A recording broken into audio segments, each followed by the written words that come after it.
Hey guys, how's it going?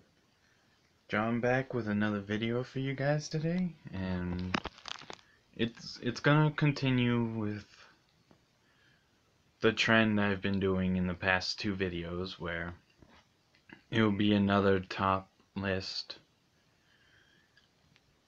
In the other ones, I did a top 10 list of series of games, and then I did another one for the top 10 games of the past couple years. Today, this video will be a most anticipated game list for this year of games I know that are either in the works, in development, or ones that I continue to look at for a series and I want to play. So, without further ado, let's kick this list off with number 1, the new God of War. Now, I mentioned a little bit about this in the last video. It was brought upon at the E3 for PlayStation, in the PlayStation Expo, where we didn't know what the future would hold for God of War after Ascension came out and did not meet sales and did not respond well with critics and long fans of the God of War series. The developers at Santa Monica almost weren't going to do a new God of War because there wasn't much more story to tell for Kratos since he finished with the Greek mythology and the Greek gods. And then when Ascension came out, it was more of a backstory for Kratos than anything else. That it added to the story, don't get me wrong, but it just wasn't the strongest of the 5 games. This new one, though, is a new direction that Santa Monica is taking a gamble on, and it looks like it's going to deliver, because this one, Kratos takes on the Norse gods in the Viking era, and he's shown much older, much more grounded, but he's still the same old god killer that rips people's heads off and slices and dices and everything that we know and love for this long, for since the beginning. Now this one is a new direction they're taking with Kratos, because he's a mentor to this young boy who lost his mother when he was born, and then Kratos took him under his wing as a last request that his mother gave to him. And Kratos is teaching him how to hunt and telling him things of the wild and how to get food to survive and to take your shot and not expect that it will always hit or always kill. So you have to be ready at the snap of a finger to spring into action and look all around you, because you never know where danger is going to come. And Kratos doesn't have his chained blades anymore, since that whole Greek mythology with Ares and Zeus is all done and talked about in the previous 5 games. This one, he's got a mythical little axe and a bow and arrow, and yet he still takes his brute strength when he takes on the troll over this ice on this frozen tundra, and eventually he'll deal with a sea serpent, and from what I hear, after this one, they're gonna take him to the gods of Egypt.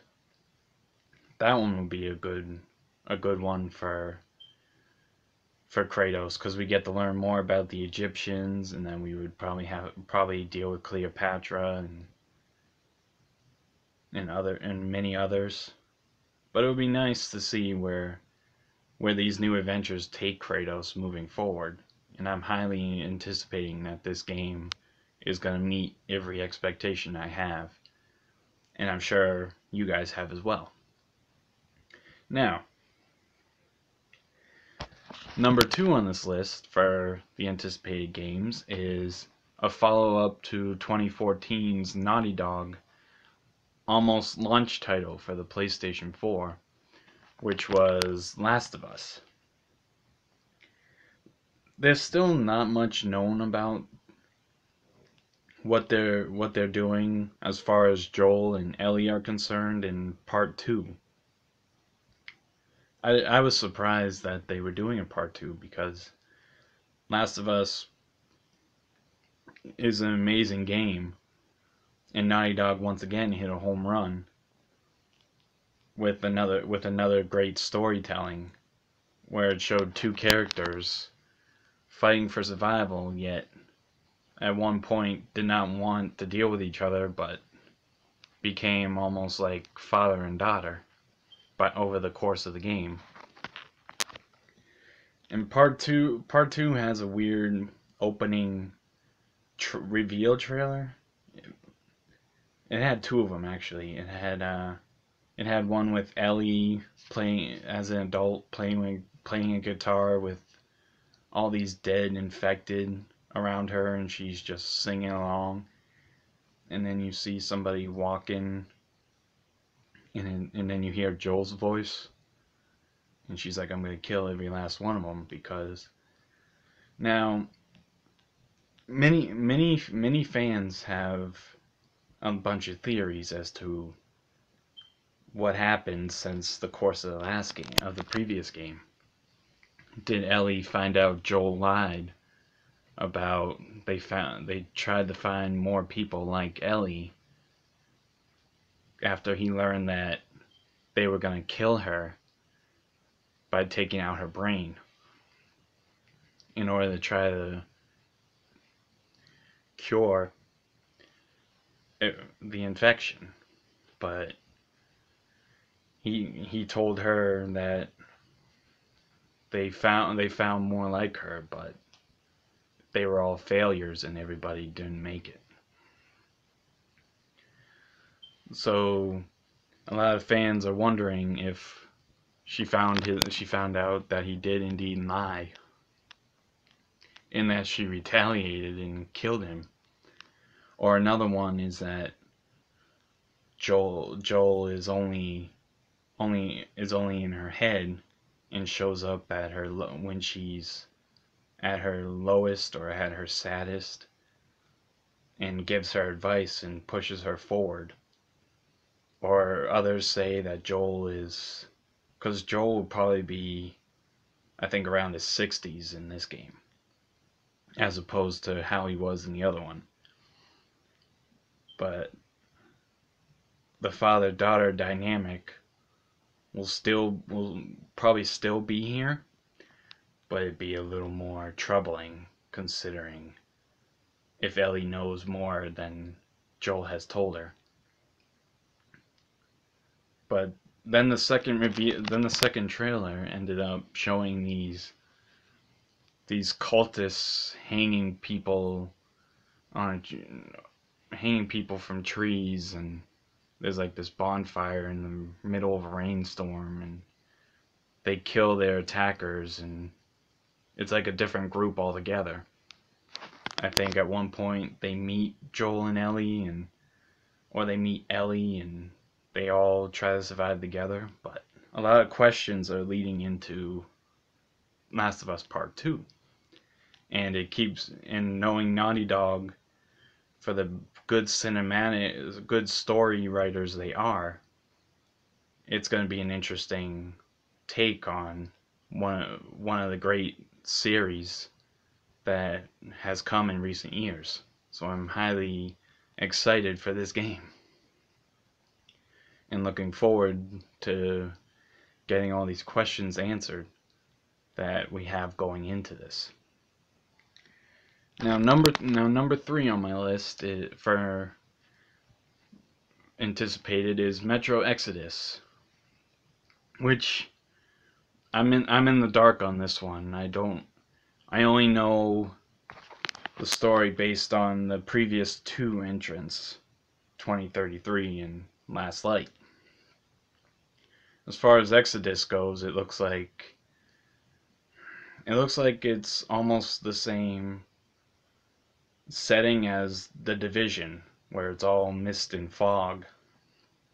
Kind of like a Silent Hill mixed with Division, just by the looks of some of the atmospheric landscape that they show in images and on the trailer. But you're still the Metro tunnel dweller, and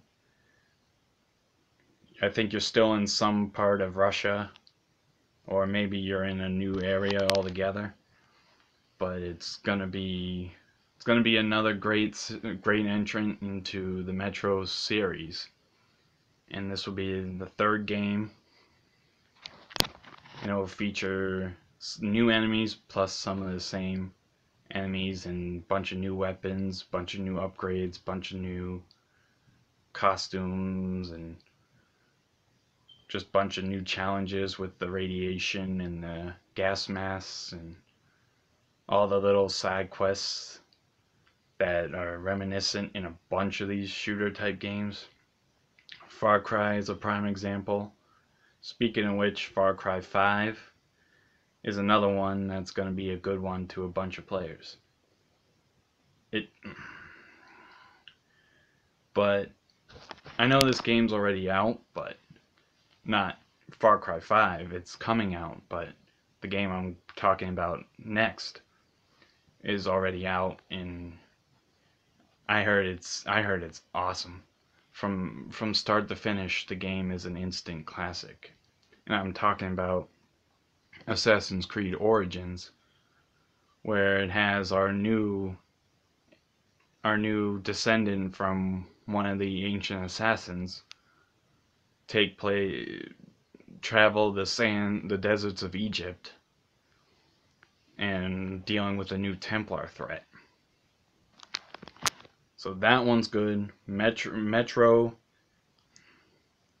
I am waiting for, and I hope you guys are too, because Metro is definitely one of those underrated series that is really good once you get it going and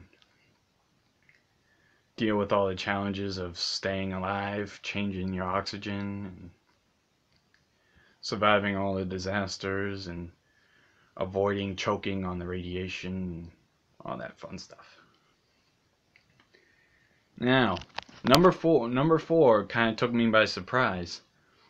I never thought, when I first saw the trailer for this game, I never thought it would come out. I thought it was just another rumor, just like Resident Evil 2 Remake has been for years. But this one, because I played the original not too long ago, and when I heard it's being remastered with updated 2018 graphics, I couldn't wait to jump on the bandwagon for this one. It's Final Fantasy VII, and it will be remastered on the PS4, and I'm sure Xbox One at some point down the road. But it will re-show us the adventures of Cloud Strife, and it will reintroduce us to Sephiroth. I'm probably saying that wrong, but it's the H after the P. Anyway, Final Fantasy VII is hands down a classic game that I have played, and it's still one of the best entrants in the whole Final Fantasy series, with a bunch of contenders behind it, but this one takes the top spot. But with the remastered, I'm really excited to see the new graphics, the new detail on Cloud, on Barret, on Tifa, the new abilities with the Buster Sword, and the epic battle again with Sephiroth, and all the music, because the music score in Final Fantasy is undoubtedly really spot on and really good. Really gets you involved in the battles and makes each battle interesting because it's always new music, even when you're just walking around the world. It brings new music. Even when you're just walking around outside a battle collecting items or doing a side quest. It's always something new. Now number 5. This one I am biased for because it's my favorite series of all time. It's the remaster of Devil May Cry. The original 3 games that will be released on the PS4 March of this year. It's either March or May. It's one of those. That will be distributed worldwide. And I was excited for this game because with 4 being the only one on the PS4 right now, 4 was what we assumed was the end of Dante's story and the beginning of Nero's. But we didn't see what goes on with Nero after Dante passes him the torch, so to speak. But in Devil May Cry 4, we got to play as Nero, Dante, Trish, Lady, and Virgil. And we got to see all their different paths, all their enemies, their skills. Because Trish resembles Dante's mother, and she has this ability to shoot lightning out of her feet, out of her hand, while she uses the sword Sparta, which was the sword Dante's father used to seal the demon world from the human world. And Lady uses her bazooka, the Kalina May, which is named after her mother, and I think it has her name, part of her name on the weapon that she used to kill her father in Devil May Cry 3 before she teamed up with Dante. And then Virgil was the main enemy you would fight 3 different times in Devil May Cry 3. Each time Dante would try to stop his brother, they would end up battling. Virgil would beat Dante in a couple of the first 2 fights. Dante would beat him in the 3rd fight. But Virgil awoken Dante's Devil Trigger in one defeat. And then the final battle, with the portal closing, Dante and Virgil square off one more time after taking down the final boss, Arkham.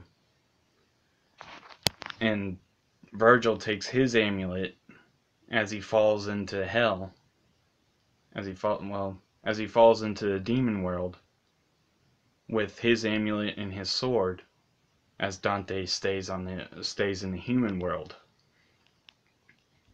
Once in the demon world, Virgil battles Mundus, who Dante defeated in the first one, and who Sparta defeated 2,000 years ago in Devil May Cry story. And Virgil is presumed dead and lost, as you see in Devil May Cry 1.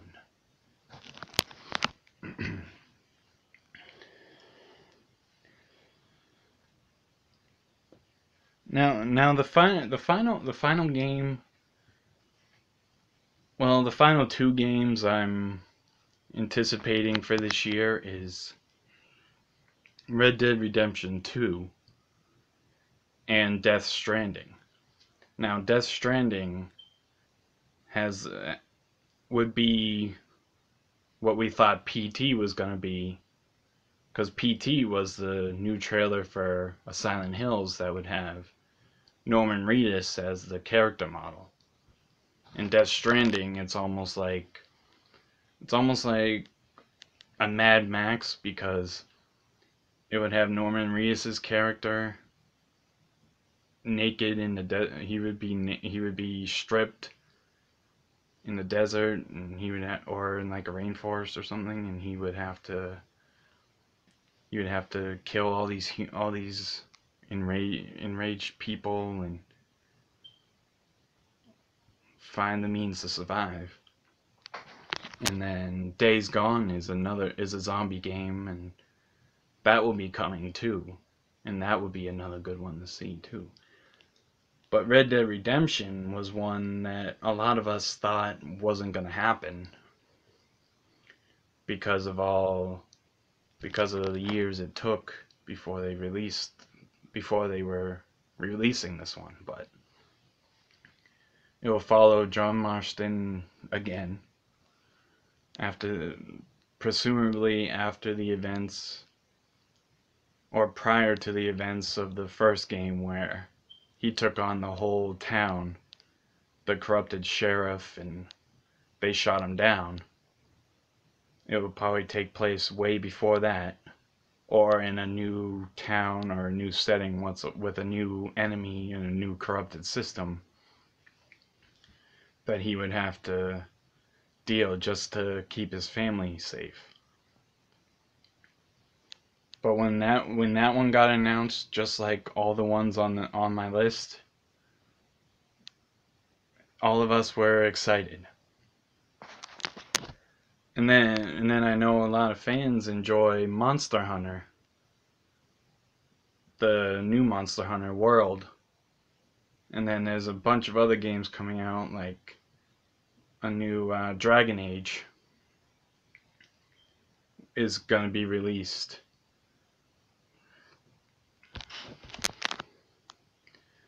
And of course, you get all these NBA games, all these WWE games, all these MLB games that are from 2K, but you also get a lot of these indie games. And a bunch of hidden gems in the last year were Soma, Abzu, Little Nightmares, Cuphead, among many other games.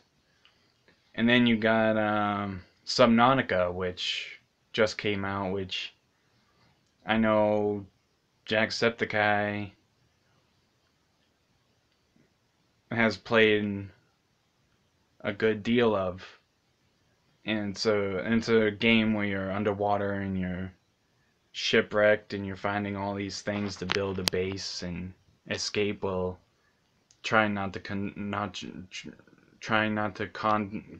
contact a virus that would take over your whole body, and then you would have to find a cure by hatching eggs and having the Leviathan babies release the enzymes to cure the ocean before you can escape.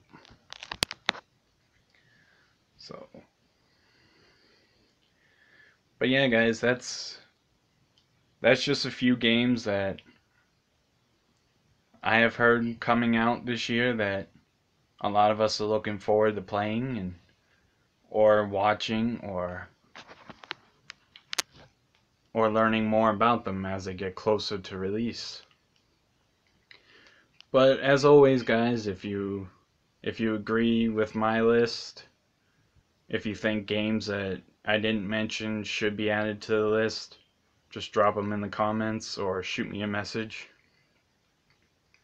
Or if you have your own list of any kind, your top 10, your most anticipated, your favorite games, just hit them down in the comments below, and I'll respond as quickly as I can, and we'll compare and have a discussion about them. But as always, guys, I'll see you later, and have a good day.